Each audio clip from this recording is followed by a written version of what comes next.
Good morning, everybody. RV living with the geezer. I'm just riding around a little bit this morning. It's Saturday morning, and yeah, I just coming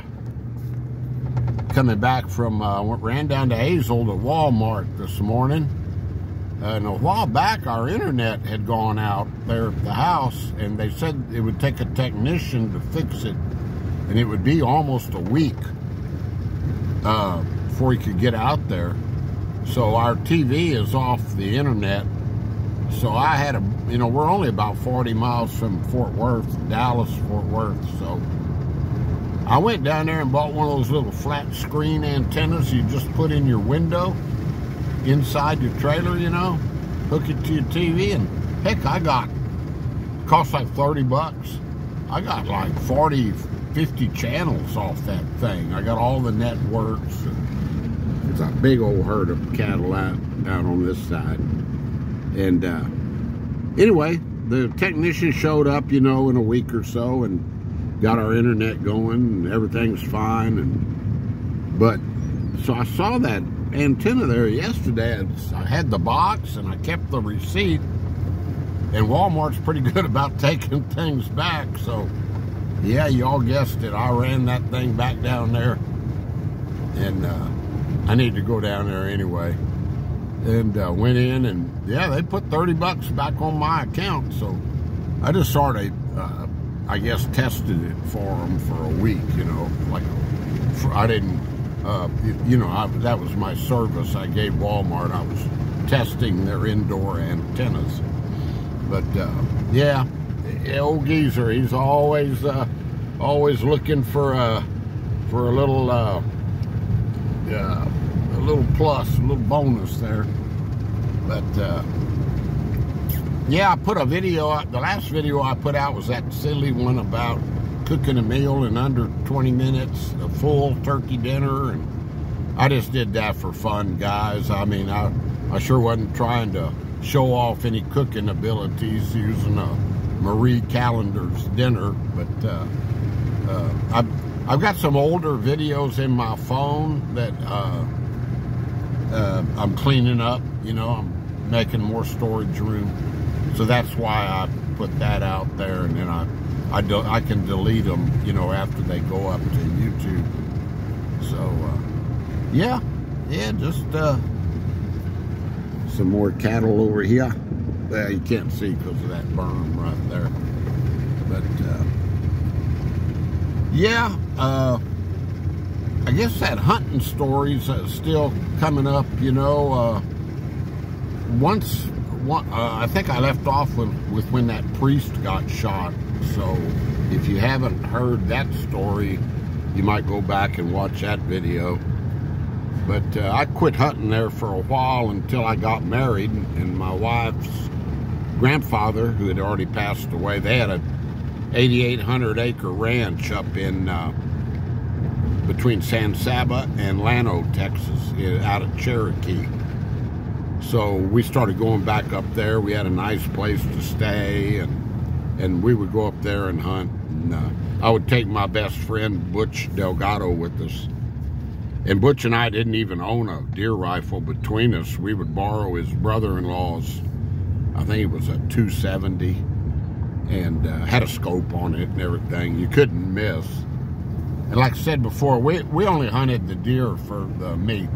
We ate every bit of the deer that we could, We weren't hunting for antlers and all that BS that, these guys go out and spend tens of thousands of dollars to lease a place to hang antlers on their wall. That's crazy. But different strokes for different folks, right?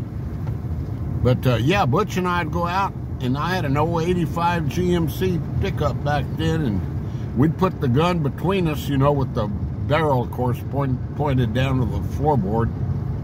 And whoever side the deer would show up on, that would be who would take the shot. And we hunted deer up there for several years that way. And then things changed. They started selling the property off, and we bought a fifth wheel, a used fifth wheel, and we we had a pasture. My wife had a pasture still left, and we had power put on it, and we took that fifth wheel up there, and they had that area leased out to a lady to graze her cattle on. And so we put a fence around the fifth wheel because the cattle would tear that fifth wheel up. Speaking of cattle. But yeah, it was, I really enjoyed when we had that fifth wheel up there. And then things changed in my life, and I lost that privilege of hunting up there, and had to go get the fifth wheel and tow it back, you know. So I guess that little old area is still fenced in with that power pole right there.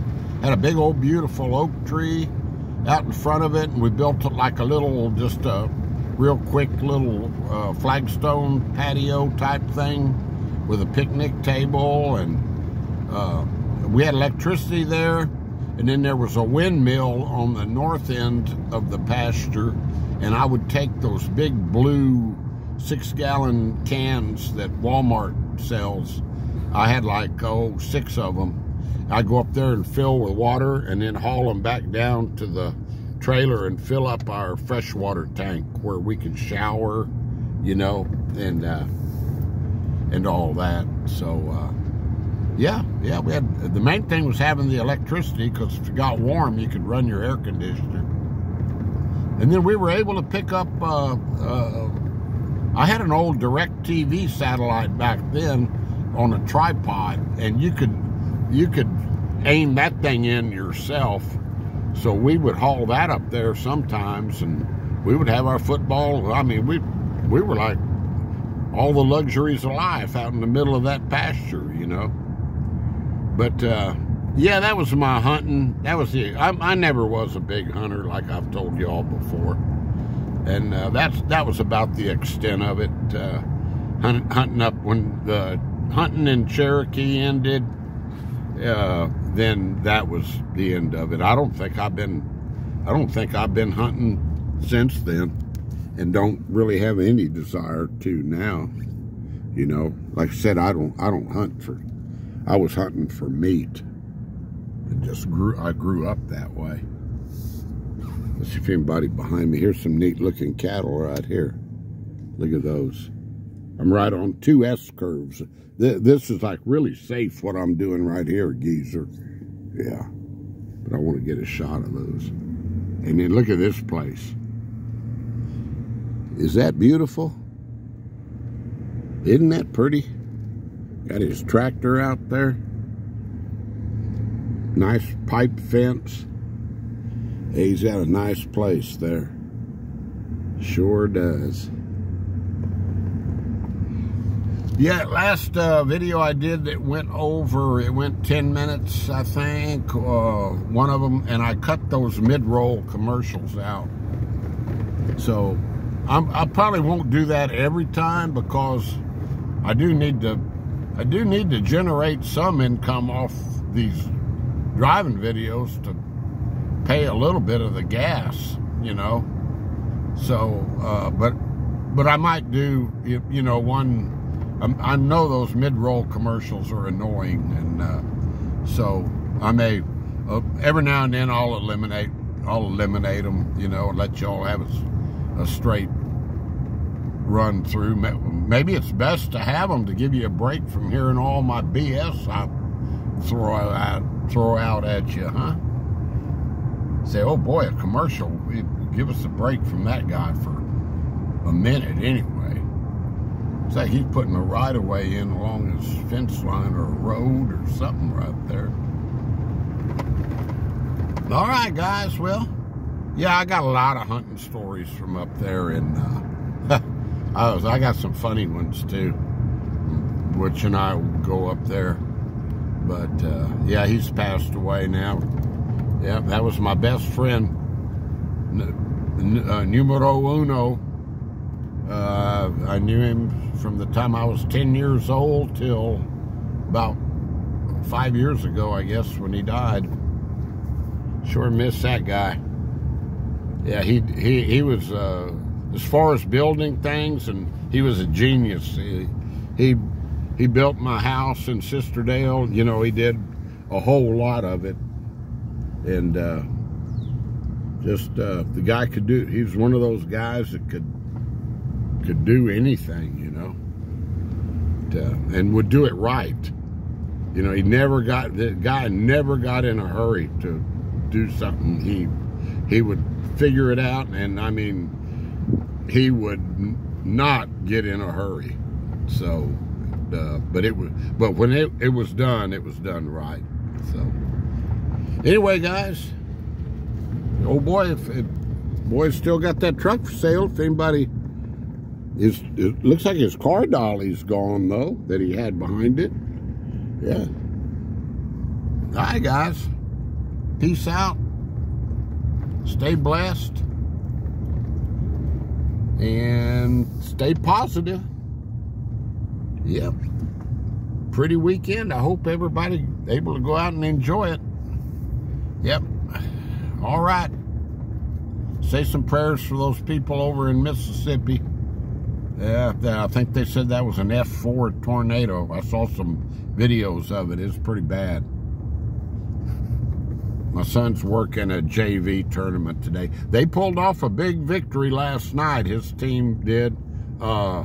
They beat a team they weren't supposed to beat last night. So, yeah, I'm sure I haven't talked to him this morning. I'm sure he's pretty happy about that. So, anyway, be talking at you later, guys. There's old Dixie. I'm trying to end this thing, and I keep seeing more things to talk about. Old Dixie come out to greet us. Get over here out of that water so I don't get stuck. All right, guys. Talk to you later. Bye-bye.